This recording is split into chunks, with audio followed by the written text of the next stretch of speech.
Hello and welcome to another episode of El Agrónomo podcast. We finally got a new English episode for the books. In this one, it's a pretty cool story. And let me tell you a little bit about it because the person I interview, I never met before through social media or in real life.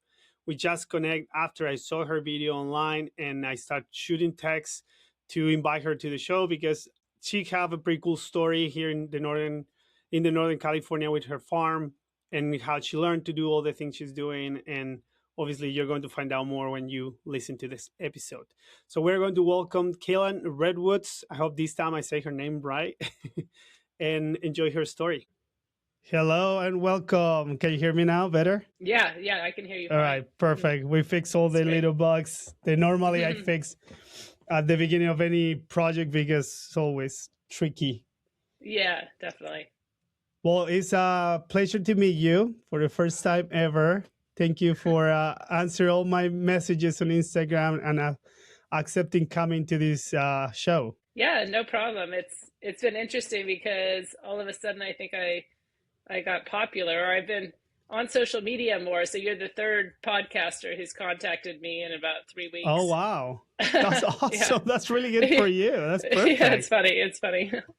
So, well, I guess it's because what got my attention is running into one of your videos when you were introducing yourself and talking about what you're doing.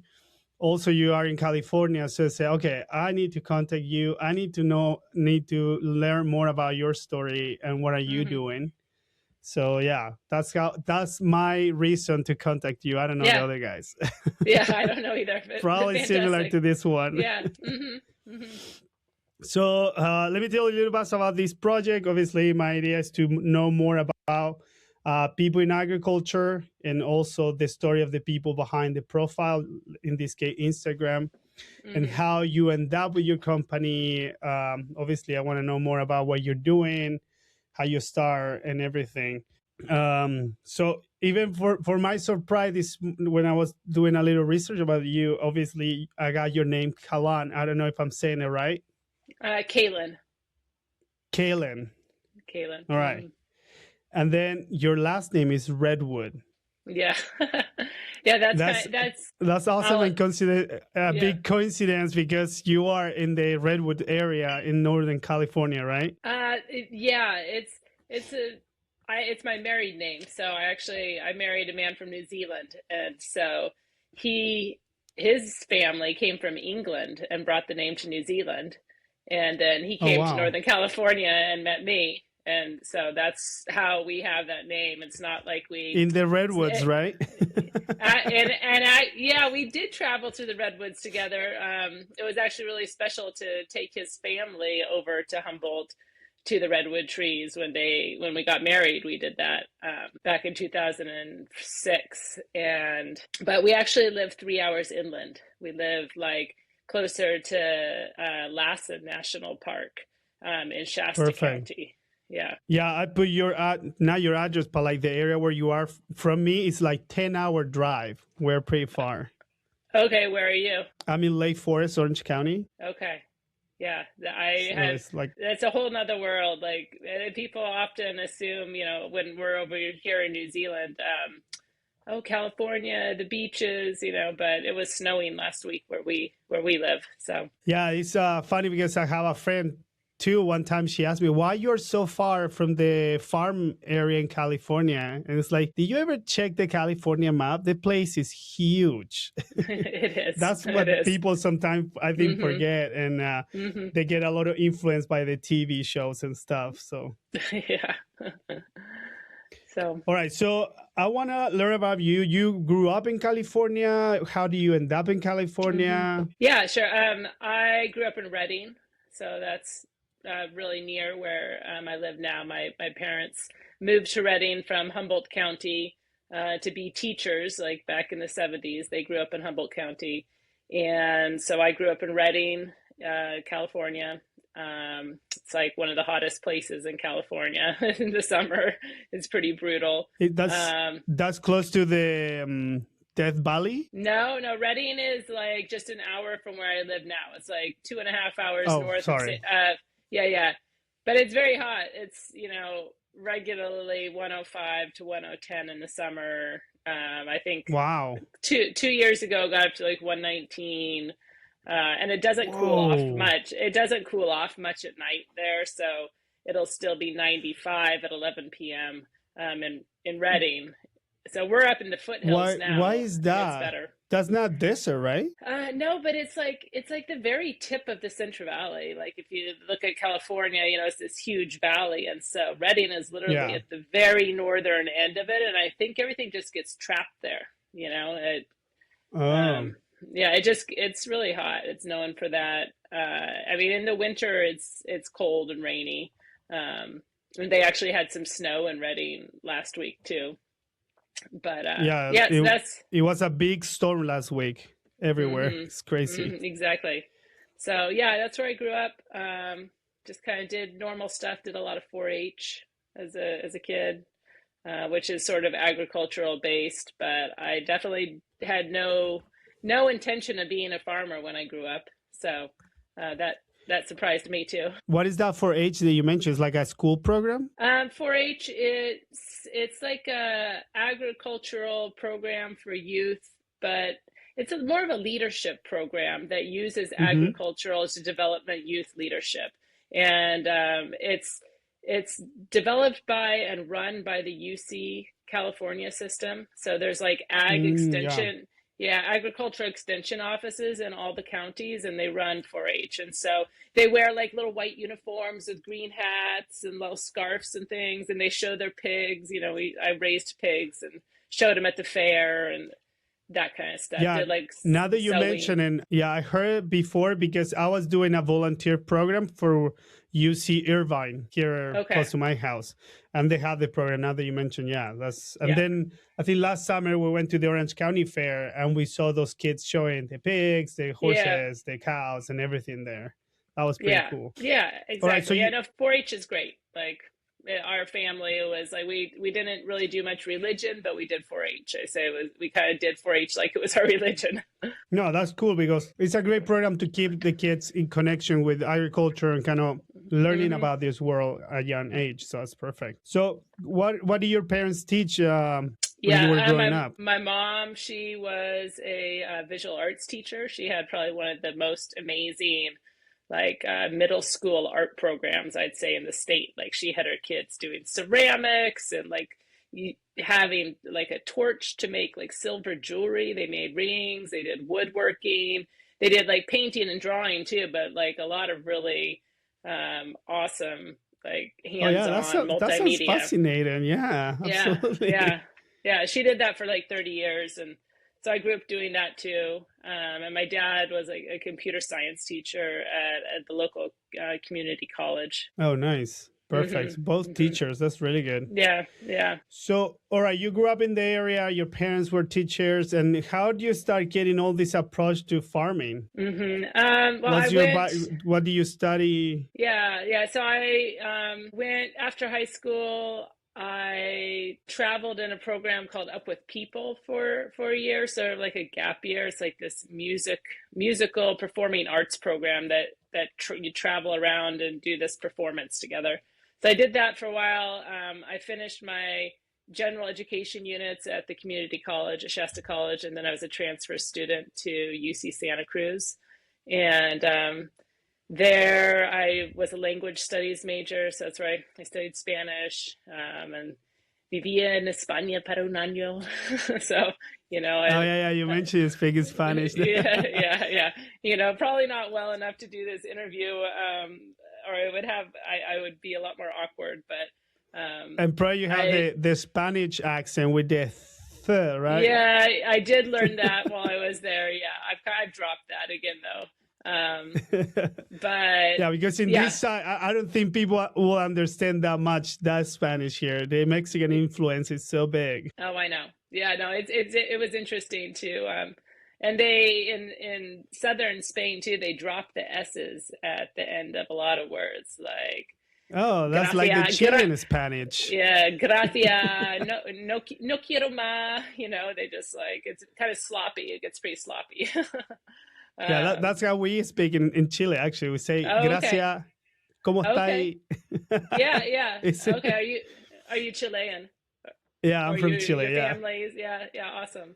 Um, Yeah, everybody's there. Just moved here, my wife, and then with the two kids to like be close to her family. So that's why oh, I'm okay. here. Oh, okay. Great, great. Um, Yeah. yeah, well, I understand So, about multicultural relationships. well, yeah, your husband's for New Zealand. You when did you met him and how? Yeah, yeah. So I met him while I was a student at UC Santa Cruz. He was like hitchhiking around the Western states, rock climbing, and a friend picked him up hitchhiking and basically brought him home. And he stayed with us for a month, and we hit it off. And after that, I was like in my last semester at at Santa Cruz, and we kind of like went back and forth between the countries for a little while.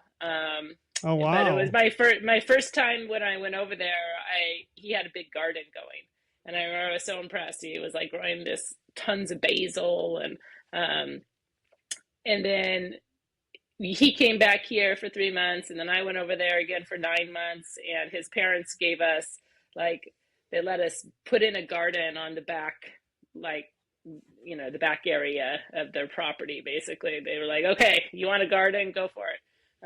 Wow. And so we That's did. Like awesome.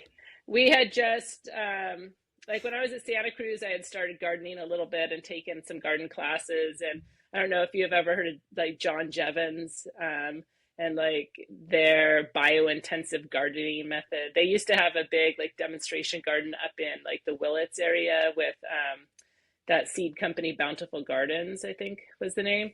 And anyways, his method was all like about double digging your beds, where you like dig out some soil and then you loosen it down another 12 inches, and then you move the soil over so that you have these really deeply prepared beds. So I Oh remember like wow. we were like fastidiously double digging our beds when we first started gardening, um, really getting after it. But so we started In which gardening part of together. New Zealand was that? On we live on the southern island, and so yeah, that's where I am right now. Today we're here visiting family for a few months. That's kind of what we do every year now, like January through April, about in our off season from farming in California. So yeah, the southern Perfect. island Yeah. is like the northern tip of the southern island and kind of the west coast a little bit. So there's a lot of rain here. It's really green. Like you almost don't have to irrigate anything. It's just so different Wow. than Northern California. Yeah. Because you're in summer right now, right? We're in summer right now. Yeah. Yeah. Yeah. The same as Chile. Yeah. So hmm you live 3 months there and the rest of the time here in California. That's right. So how do you do with the kids going to school? You homeschool? We homeschool in California, and then when we're here, they go to the public school. So um, Oh, my husband nice. just, yeah, he just went to pick them up. Actually, they just are getting out of school right now, and they've been doing this for 5 years now. So they every year they come back and they do like just the first term of school, and they're in classes with third cousins. So there was like 20 third cousins Oh, at this school. awesome. So they're like great Oh, that's grannies or beautiful. sisters. Yeah, yeah, it's really nice. So yeah, I'm it's pretty great to sure have the them. accent must be kind of funny, huh? Yeah, my daughter definitely sounds American. My son has a little bit of a Kiwi accent, you know. How Um, old is your boy? he's 10. Yeah. Oh, And interesting. my daughter's 13. Oh yeah, she's just in a different age and stage, but the 10-year-old, I have a 9 year Yeah. old, so that's Yeah, it's interesting similar. because Yeah. He just yeah, turned they're 10, in that so age, developing all this kind of knowing themselves, so they explore things. So for sure, he's mhm. picking up on the accent. That's awesome. Yeah, yeah. So it's for my son. He comes back and there's like all these little mates in his class who he's seen year after year. And for my daughter, it's starting to get a little harder because she's leaving her really good friends in California and then coming here. And Yeah, so the teenage, it'll be interesting to see how it goes the next few years. I But know. Yeah, well, probably hmm eventually she's going to ask to bring a friend along or something like that, yeah, yeah, right. She right? might. Let's take We'll my see. friend for 3 months in New Oh Zealand. God, no. I don't know if the parents will agree to that.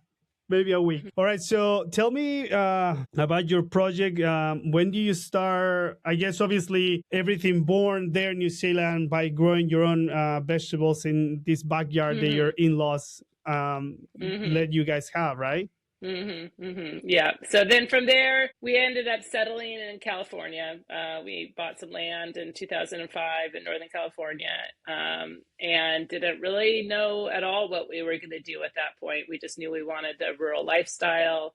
I was working in education, and my husband was basically doing labor for other people on their properties. And we had a friend up in Washington State who was starting a seed company and getting into seed growing, and we were all kind of, I don't know, vibing on seeds together, and we were able to get some contracts growing seeds for Seeds of Oh, Change and wow. for Fedco in like 2007, and so we got certified organic and did contract growing for 2 years, and we were very much self-taught. Like I didn't ever, we got a book basically that taught us how to save seeds. Seed to Seed by Suzanne Ashworth is a really good place for people to start. And Nice. we quickly kind of realized though, like after doing that for a couple of years, that wow, that pound of tomato seed I just sold for $300, I could turn that into $3,000 if I put it into packets. So the economics Wow. of the whole thing drove us to just go ahead and start our own seed company. And to so my brother is a graphic designer, so he was able to help us like get a logo. And our first packets were just like those little coin envelopes. They're like little envelopes that you can get at Office Depot for coin Yeah. collecting or whatever, and we stamped them with a stamp. And my husband, he Oh, built us a, wow. he built a wooden seed rack from materials from Home Depot, and we put the seed rack and the seeds in the car and went to the local food co-op and asked them if they wanted to buy our seeds. And luckily they did. It was kind of Oh, amazing. They were wow. like, "Oh, you're starting a local seed company? Sure, we'll take your seeds." So Oh, and that's we're still, awesome. yeah, and so we're like 17 years later or 16 years later or something like that, and we're still selling seeds in that same store. So um, Well, I guess you also probably now you sell online, so people can go to your website and order some of the mhm, seeds you send it to mhm. their house. Yes, Perfect. absolutely, absolutely. And we just last summer we had somebody redesign our website, so it's really nice now. We had a pretty old school website for a while, but it's had an upgrade recently. So yeah, we sell seeds Oh, in about I missed that one. I check it out this week, and I like your website. It's like you have yeah. everything there organized. That's awesome. Yeah, thank you. So yeah, we sell seeds at about 70 different store locations right now, from like the Bay Area up to a couple stores in the Portland, Oregon area, but mostly All in right. Northern California. I haven't really explored stores in Southern California yet. I know that there's a couple of other really excellent small scale seed companies down there, like the Plant Good Seed Company and the San Diego Seed Company. So Okay. those folks are I friends of know mine. I go to the local nursery here and they have seeds, but I cannot. I don't know the name. I just got it, but I can be your future customer here in Southern California. I'll tell you in a little bit Okay, why. okay. I wanna I wanna go back a little bit. How you guys make the decisions to go back to California? What was one of the reasons to go back and not staying in New Zealand? Yeah, I guess my parents, just Okay. my mom and dad. Yeah, I was probably maybe in my 20s. I was more connected to my being close to my parents maybe than he was. Okay. In retrospect, I don't know. It would have been really nice to build a life here, and but Yeah, that's now what we're I heard. kind New Zealand is a great country and it's of, beautiful. All that hmm. description with the rain and the green sounds lovely. It's like Oh people yeah. think about New Zealand and go right away into all those sceneries from these movies they've been recording there too. So Hmm. it's Yeah, awesome. Yeah. no, So it's nice. It's nice. It's nice when we're here and we don't have to think about wildfire.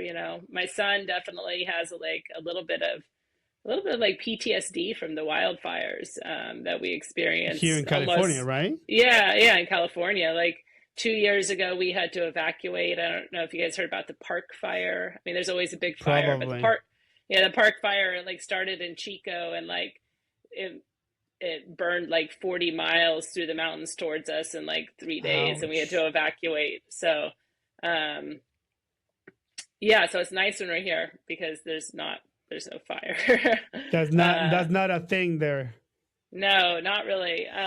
But the reality is that there's so many more people in California, to like, I don't know that a business like mine would work very Hmm. well here, just like because there's only like 5 million people in New Zealand to sell seeds to, Oh yeah, yeah. That's you kind know. of like a volume kind of Mm-hmm. thing of business, right? Mm-hmm. Yeah. Mm-hmm. So when you start producing your own seeds, which one was your first crop? My first crops. Some of the things that I still grow today, actually, there's a few like, I know like the Oregon Homestead sweetmeat squash is something that I've been carrying for a really long time. Some of the corns. I started out with about 30 varieties, I think. Wow. That first year we had about 30 varieties. And so but now we grow like about 60 to 80 varieties every year, but seeds have a shelf life, so it's like I don't have to grow everything every year. Like our total, Yeah. yeah, our total catalog is like about 150 to 200 varieties, and that fluctuates Wow. depending on, what goes out of stock. So But if you're there from February to April, how do you do your winter seeds? well, I just kind of crossed my fingers, sort of. I mean, I Okay. planted I planted stuff before I left, and I have somebody who's going in and he's like weeding the crops for me and a little Oh, bit while perfect. I Yeah. while I'm gone, and then I think that once when we get home, things will be going to seed. So that works okay. Yeah, honestly, like the going back and forth, it has made it harder to grow those like winter and spring crops, and so I do buy a little bit more of that seed now from other growers. So we grow about 80% of the seeds we sell, and then I source Okay. other seeds from mostly just farmers that are really similar to us in scale, Yeah, and they're or probably maybe a around the little area bigger. too. Yeah, I buy seeds from somebody in Idaho, somebody in Colorado, a couple people in Oh, wow. Oregon, and some people in California. So mostly the western states. So like for example, here in Northern California, it's really difficult to grow good cabbage seed because the Brassica oleracea, they tend to get aphids really badly in the Yeah. spring and early summer when they're going to seed, and it just kind of ruins the seed because they're just all over those flowers. But up in Washington State, they don't really have that problem. It's like ideal climate to grow Oh, cabbage. So there's some things like that it just makes sense for me to source them elsewhere. yeah, exactly. That's true. Mm-hmm. Mm-hmm. Oh, that's perfect. So, with 17 years of experience, what is the most challenging part of the process of producing your own seeds? Mm. You know, at this point, the seed production is probably the easiest part of the whole thing. Like the seed production is something that I feel like I know how to do now. Like it was really challenging, probably the first 5 years, especially. And then we started kind of figuring it out because like every different variety, every different seed, or plant type, crop type has its own processing, its own way of collecting the seed, of cleaning the seed. And you can read about it, but you also just have to do trial and error. Yeah. And we definitely started out like not having great equipment. We had some random screens that we'd collected and a fan, that you do a lot of winnowing when you're cleaning seed, where you're like pouring the seed from one bucket to another in front of a fan, and it blows all the great. Okay. I know. Yeah, uh that's the okay. thing I forgot to mention when we start. Is like Oh my god. put your phone in like not disturb mode. I did that. Oh, So really? I don't know. Yeah, I don't know why that came through. That was on like Facebook Messenger came through Oh, on wow. somebody trying to call Yeah. my daughter. Anyways, Another podcaster trying to get you in their show. yeah. So yeah, at this point, after all these years, like growing the seeds, there's always challenges every growing season, and most of it Yeah. is now is due to the climate and to insects, to pests. It's You kind of have like, more presence now. oh yeah, there's just so many thrips. We get thrips really bad. That's our main Wow. insect. And then we have so many jackrabbits that want to get through my fences. I'm going to have to put chicken wire on the base of all my fences this year. Oh. And ground squirrels. Do you have ground squirrels in Southern California? Yeah, I think so. They're like these squirrels, and they live underground, just like it sounds, and they'll just come in and eat everything. Oh my So God. farming, in a lot of ways, a challenge for us now is just to keep everything alive. Like the planting is not a issue. The harvesting isn't an issue. The seed cleaning, we The know how to water do is all not a that. problem. Yeah. No, it's It's the just keeping animals. it. It's just keeping it protected from things. And the heat, the heat can, can be hard to get enough water on the crops. And to, like, if I had a lot of money, I might hire somebody else to, like, put shade cloth over my entire, like, 2 acres of gardens, because Oh that would yeah, that help, will be actually a good honestly. idea. Yeah, having shade cloth really, and that's something I advise home gardeners all the time on, like, shade cloth can really help in the extreme heat. Um, Exactly. mhm. How do you do with the water?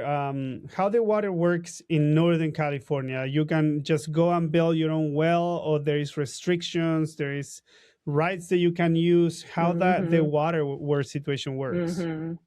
Yeah, I think that you definitely have to get a permit for a well. I think our property, luckily, there was already a well on the property, so we haven't really had to Okay. deal with that. I know that some counties, like Tehama, we're right on the border between Shasta County and Tehama County, and Tehama.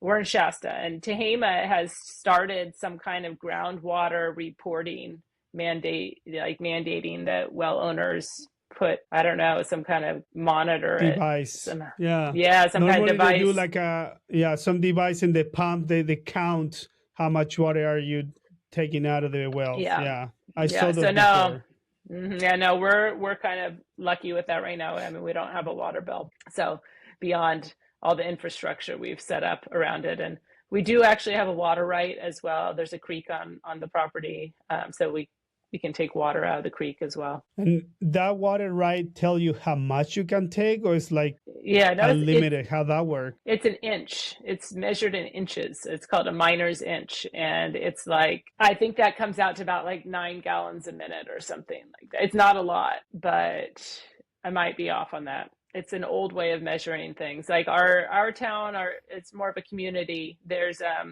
probably about 100 homes that's their only water source is Oh are the wow. are the creeks, and there's ditches that flow all through the community, and people take their water off of the ditches. And a lot of the ditches are just open air ditches. So there's some that have been piped now, and then there's weir boxes. So neighbors will share a weir box where they can monitor how much everybody gets. And That's interesting to hear this because that's rural California, right? yeah, yeah, definitely. Yeah, Very because rural. here, like, you go open the valves and water just pour out.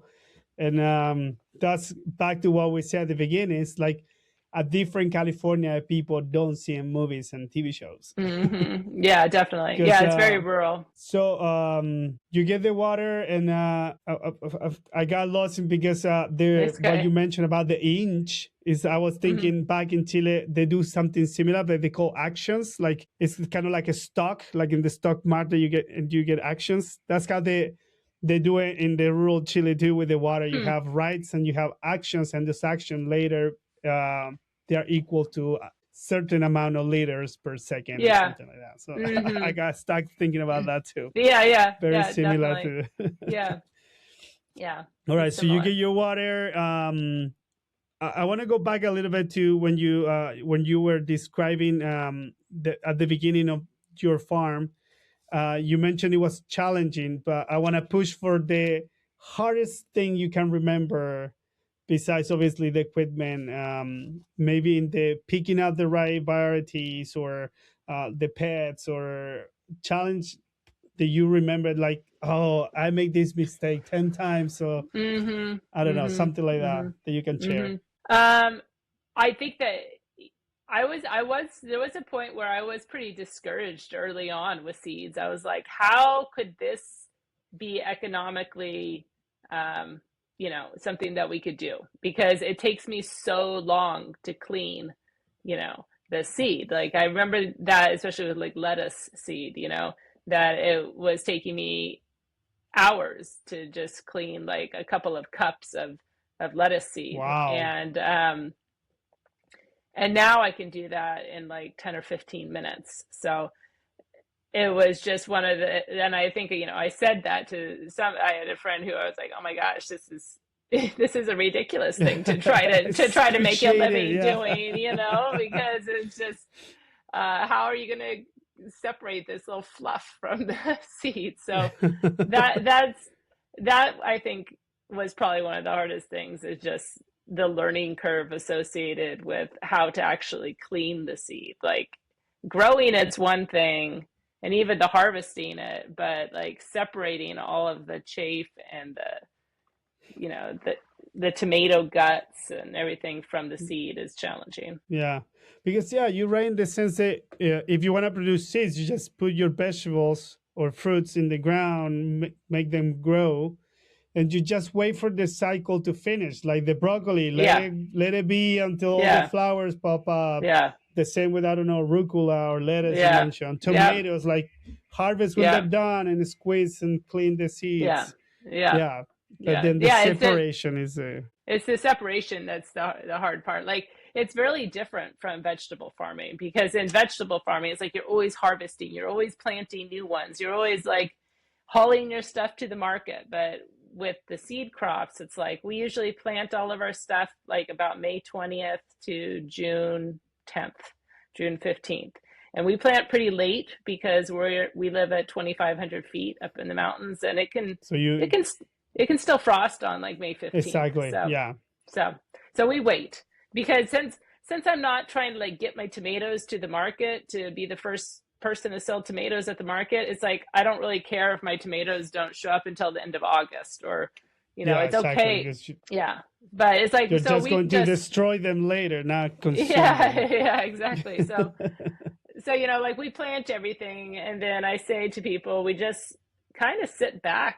I mean, we don't really just sit back, but we do kind of just sit back in the summer and watch Yeah, everything grow. I mean, we have to, there's a lot of weeding that has to happen, or the weeds would take over everything. Um, yeah. but everything just keeps growing. We start slowly harvesting seed about the middle of August, and then it really picks up in September and October. And then usually by the middle of November, we're done with all of our harvesting and seed cleaning. So then, Perfect. and then after we've got it all cleaned, then we have to test it all, and we do germination testing on all of our seeds. Oh, nice. Yeah. So, But when you harvest, how long you have to wait until you can do a test, germination test? well, we wait until we have it all cleaned. So, like, for example, like lettuce, like if lettuce is going to seed, like lettuce goes to seed over about a 6 week window. So a lettuce plant, if you ever Okay. seen a lettuce going to seed, it gets really tall, it Yeah. makes flowers, and every It's morning weird you, looking, actually. It's really yeah, weird looking. it is weird. It's like Dr. Seuss, and every morning, like little blossoms appear every morning, and then by the afternoon they've faded, and then like a week later they turn into these little puffs, and they'll float away on the wind. And so, the way we harvest lettuce seed is I'll go through the lettuce patch, once every 10 days and shake all the seed heads into a paper bag. And then I wait Oh. until I've done that 3 or 4 times over the 6 weeks. And then I'll have my bag of lettuce seed, and then I clean it all at once. And generally, I do all my germination testing kind of at once. I'll like wait until like early November, and then I'll test all of that. We So just you do like, yeah, go go ahead. ahead. Something for the common knowledge. I would, even coming from the agriculture background or whatever, but do you have to wait for the seeds to mature? Is that a thing, or that's not a thing in seeds? Well, you have to wait for them to mature on the plant, Okay. so you have to know when you're supposed to pick the seeds, basically. Like sometimes people reach out and they've like trying to save their bean seeds, but they pick the pods when they're green. So if you're trying to save bean seeds, you have to let the pods actually dry on the plant for the most part, like Oh, perfect. 80% or 90% dried on the plant. If you pick the pods in the green, they're not going to finish maturing. Then there's a lot of fruits where like tomatoes, you pick the tomatoes when it's right, when it's good to eat. And that's when the seeds are also going to be mature. It's the same with like Oh, perfect. all your melons and watermelons. You can eat the fruit and harvest the seed at the same time. But then there's some things like cucumbers and summer squash, and the seed isn't mature until way after the fruit is past its edible stage. So, those big yellow Oh. the cucumbers you miss in the patch that get really big and yellow, that's what you want for seed saving. And the same with your So, zucchini. mhm.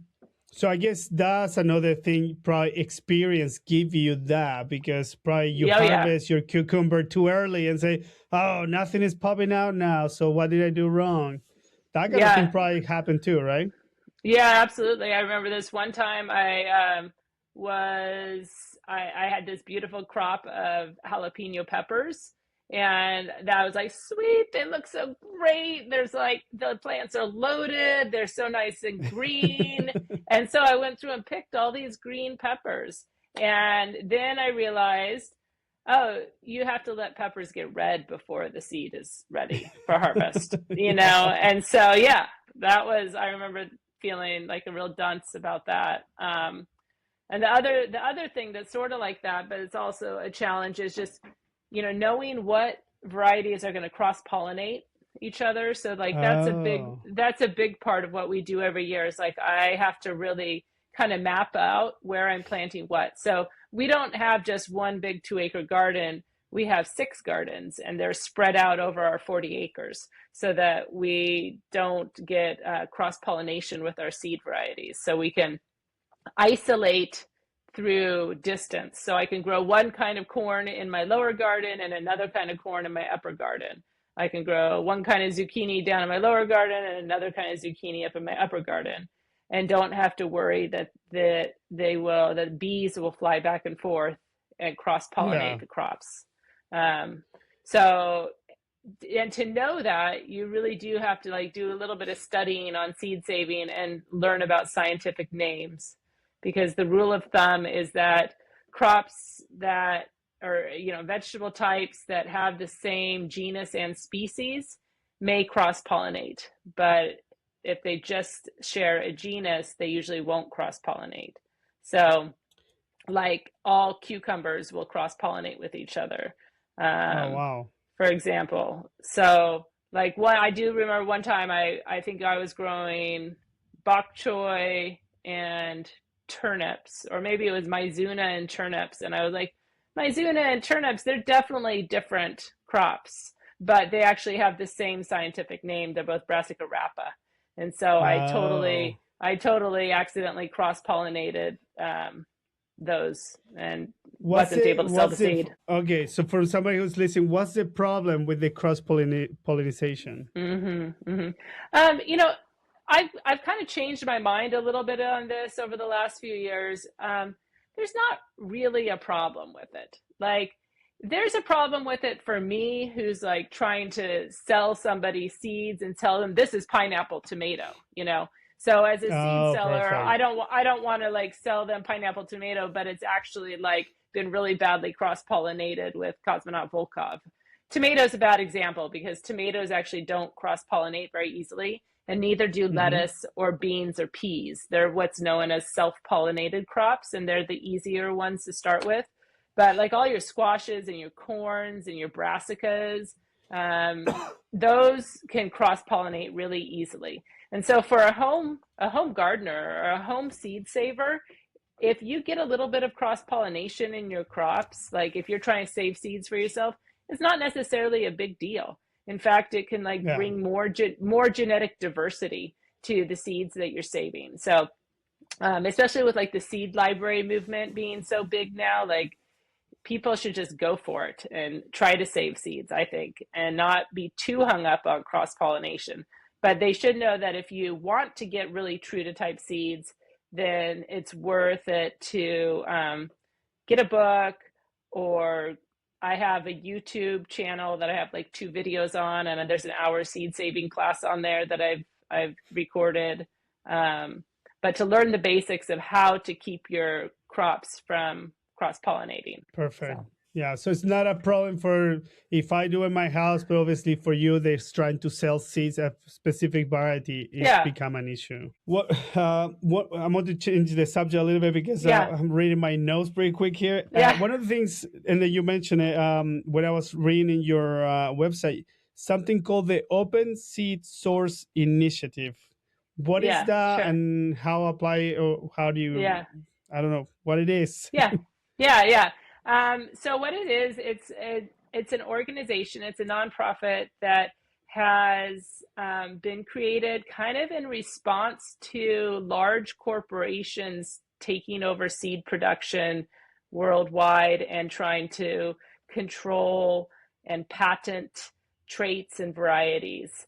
And so what is happening now is that like there are especially on the West Coast, there's a lot of independent seed breeders. So there's some independent seed breeders, I would say, people who are just maybe they've gone to university and are like gotten trained, or maybe they're just kind of home seed breeders. And when they come up with new varieties, they can go to the Open Source Seed Initiative and pledge their varieties to that label.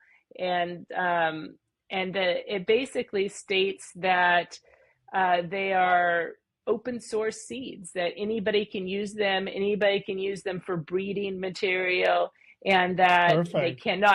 they cannot be patented or trademarked. So it's kind of a way of seed breeders trying to kind of take back some of the control. And so I really like carrying those kinds of seeds. I like to support the independent breeders on the West Coast who are coming up with new varieties, Mm-hmm. new open pollinated varieties. So the term open pollinated is a pretty important one. It just basically means that it's not a hybrid seed, that anybody can grow it and save seeds from it. That was my next question. That it come Yeah, to my attention. The word open pollinated.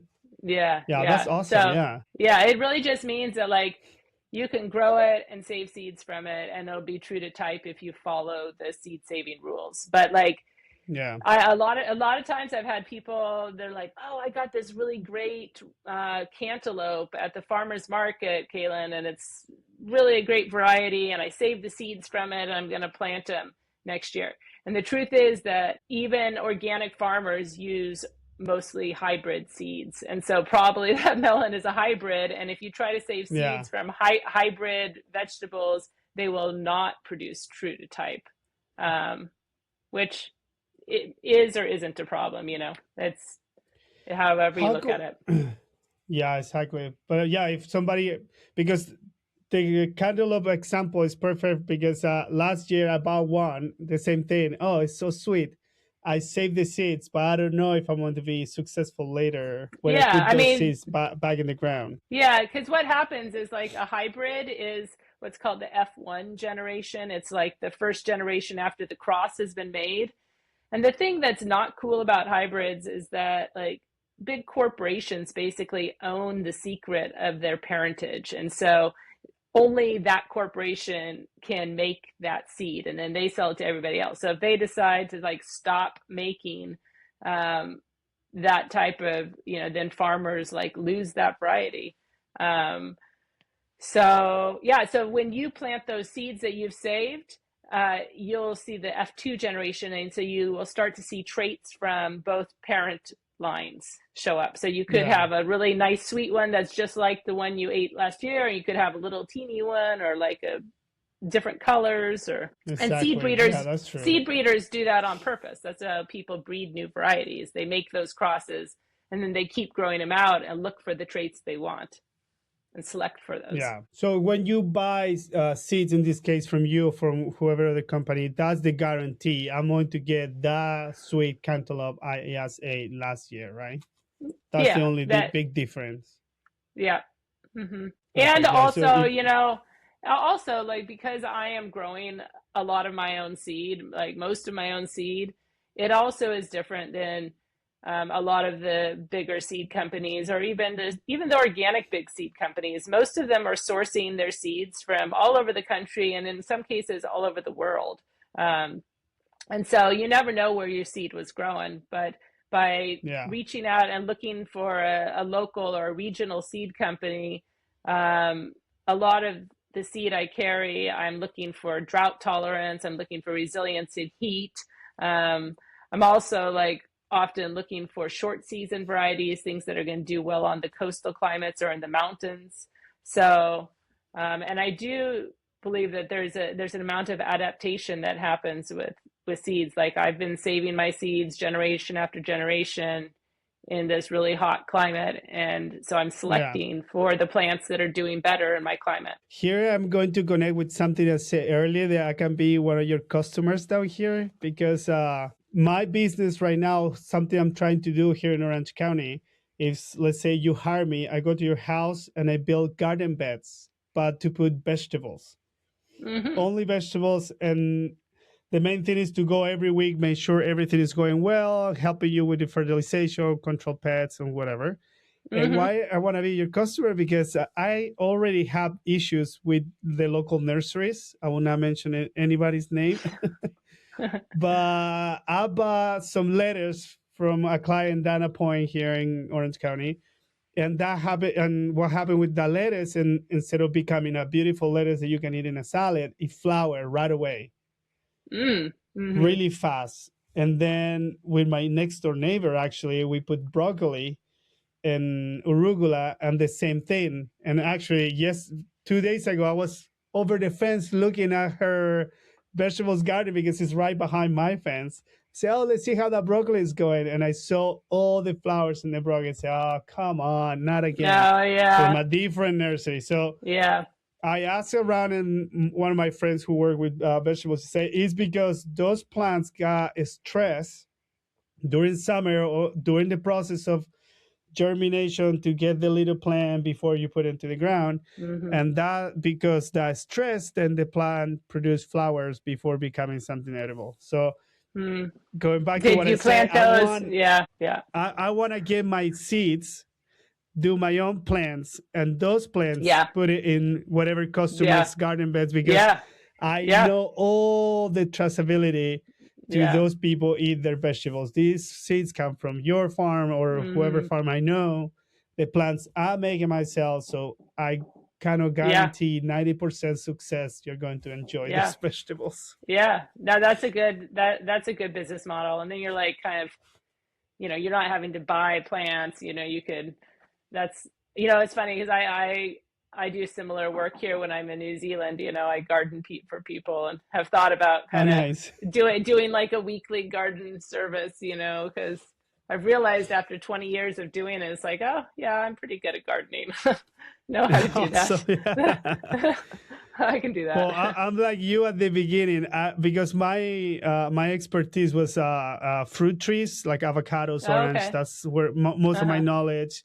A little bit with grapes and but vegetables. Obviously, I'm not an expert, but I know, thanks to my background, where to go and find the information, and I know Mm-hmm. people who I can relay and ask the questions. So that's where I feel Mm-hmm. comfortable. But I feel like I'm at the beginning, kind of learning, because the first time I saw the letters going up, I was like, what happened here? It's like, I don't know. Yeah. These supposed to be growing all good. And then I asked a couple questions. Say, all right, yeah. So that makes sense. Yeah. Yeah. I mean, so much of Yeah, it is so much of that is timing though too. Like if you put that arugula in the ground, like I don't know when you put it in the ground, but if you did it in the fall, yeah, it's probably going to seed already now because it went through its winter cycle and it's just like, yeah, yeah. I feel like that was the case because when she hired me to do that, obviously we decided to do winter vegetables.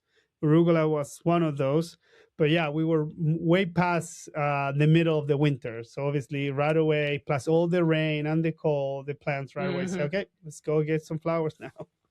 Yeah. So yeah, timing is very important. Hmm. Hmm. All right, so going back to you with redwood seeds, you are to a point that you have all this knowledge. You kind of have all your spreadsheets with all your recipes, so you know how to do Hmm. the lettuce, the tomatoes.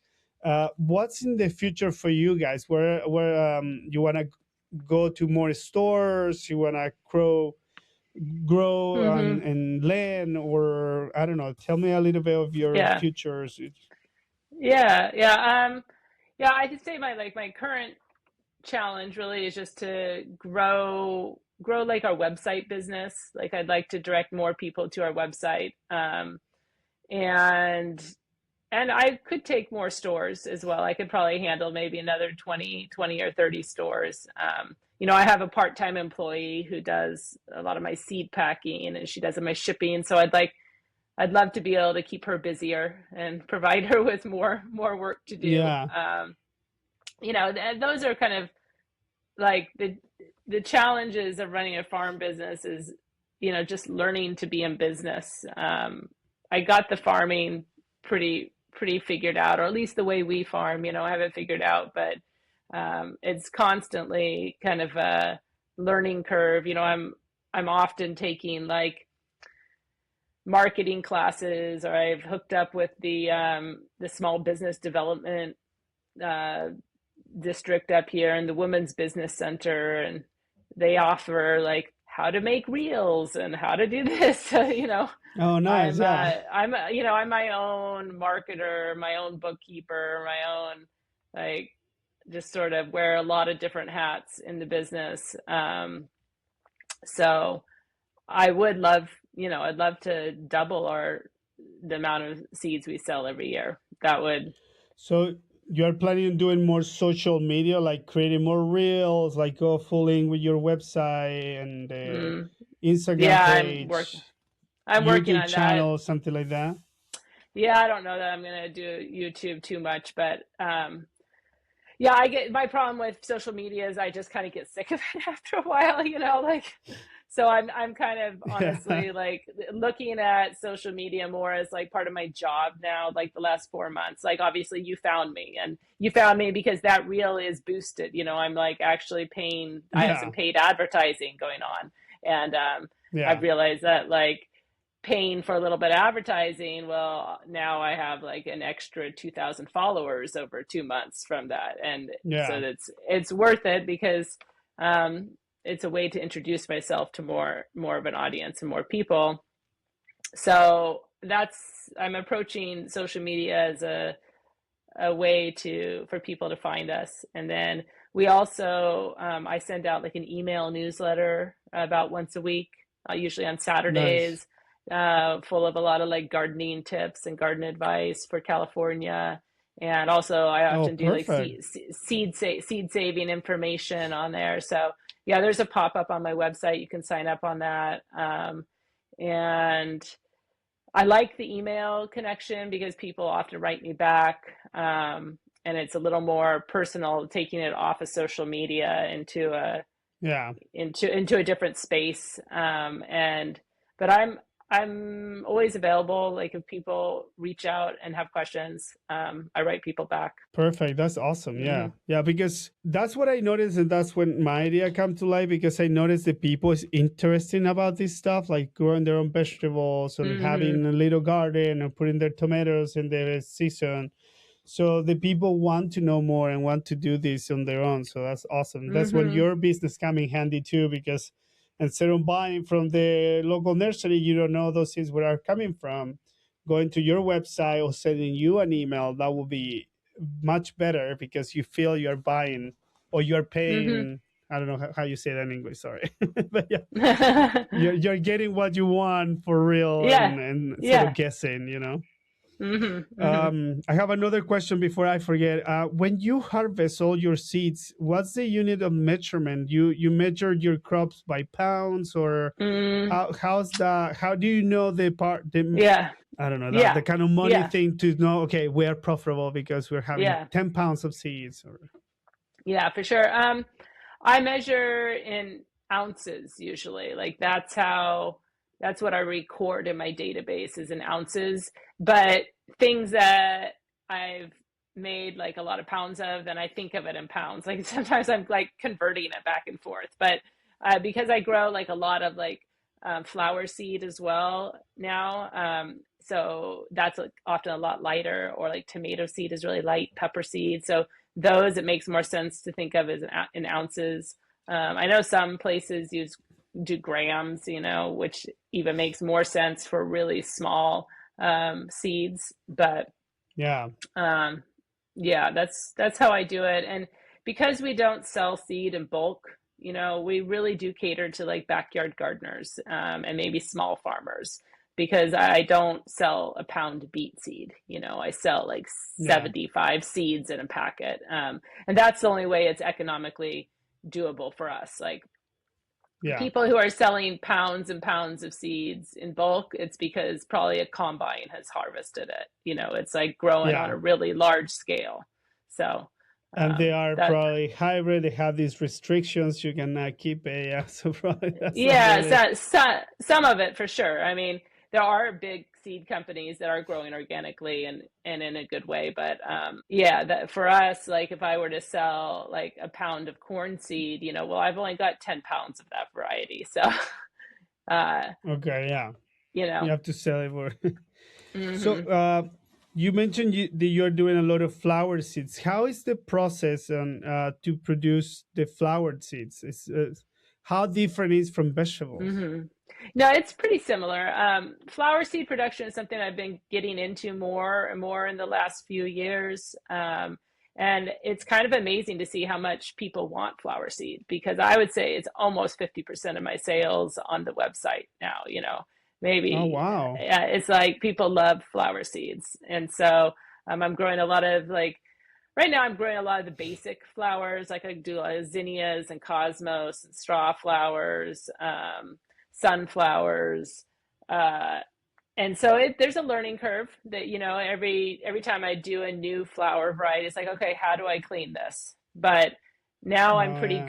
I'm pretty good at figuring that out now. It's like okay, I'm going to screen it. I have a really cool machine called a winnow wizard for winnowing, where you blow all the chaff away. And so it has this giant hopper that I can pour the seed in, and it makes like I can do some adjustments, and then I can kind of walk away from the machine, and it'll keep feeding the seed through the machine Oh, wow.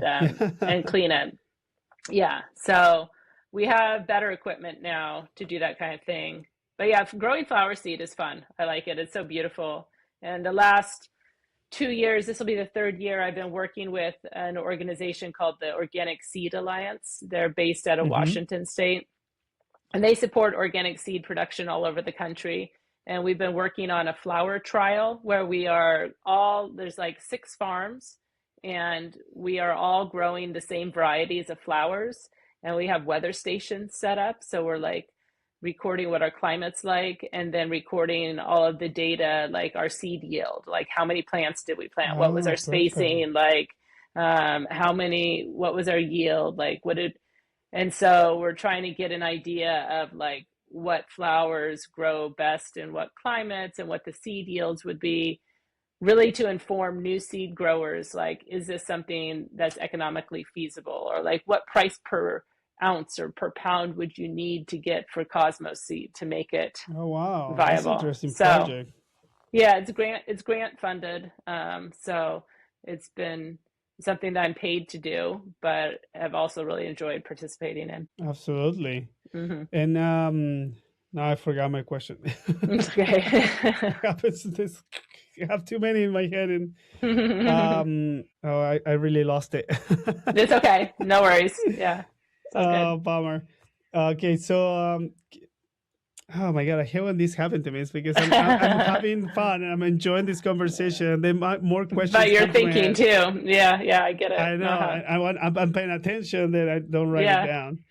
that's all right. Um, But it was something related to the flower and Yeah. oh yeah, got it. Come back to me. Thank God. Okay. Okay. Because obviously we're talking about the flower this grand and everything is perfect. But you guys are doing some California native hmm A little bit, and not much. Yeah. but it's because the weather there is not as good and more than California natives are more the southern area of California. How that work? Well, we're not doing a lot of native. I mean, I have like California poppies that I do, and I do showy milkweed. That's kind of just about all the natives I do. So it hasn't really been a huge focus of mine. Um, and But I it's did because there go. is no demand, maybe. No, I think that there would be a demand. I just think that I'm doing a lot of other stuff, and so it Yeah, just hasn't been a focus of mine. Beyond the California poppies, which everybody loves, I always sell out of that yeah. every year, and then milkweed.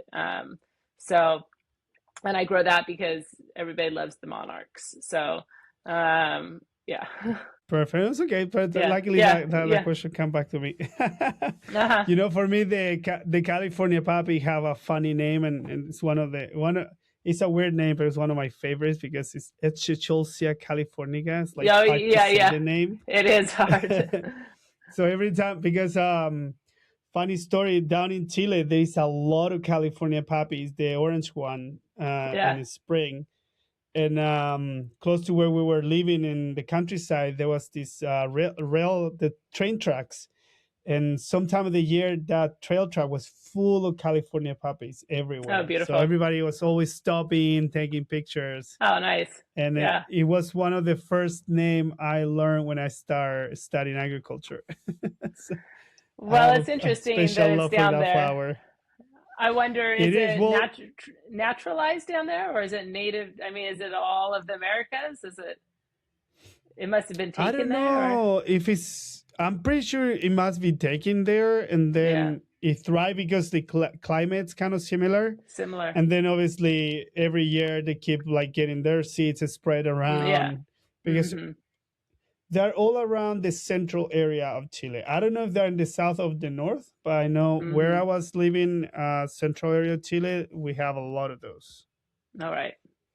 So but it was only the orange one. No, I know Mm-hmm. here you can find in different colors, Mm-hmm. Yeah, which I is don't see. beautiful. Yeah, I just have the orange one too. Is what we're doing. I think here I saw the seeds. I didn't see this the plant. Just it was purple, and I think something with white and purple, something like that. Not sure, Okay. but yeah. So okay, let me see. Let me check my a little bit of my questions a little bit. Perfect. No, I got all my question. Um, I'm going to I run out of questions, Okay. but It's okay. I think I talked a lot. So no, I love it. I feel like I what's the word now? I got my English all broken. But I feel like the purpose of this podcast is like knowing the people behind the profile. I feel like I got to know you a little bit, know your yeah. story, how you got your farm, how you got into seeds, how you do your seeds, and what's in the hmm future for you guys. So obviously, I wanna first say thank you for taking this interview. Have a lot of fun.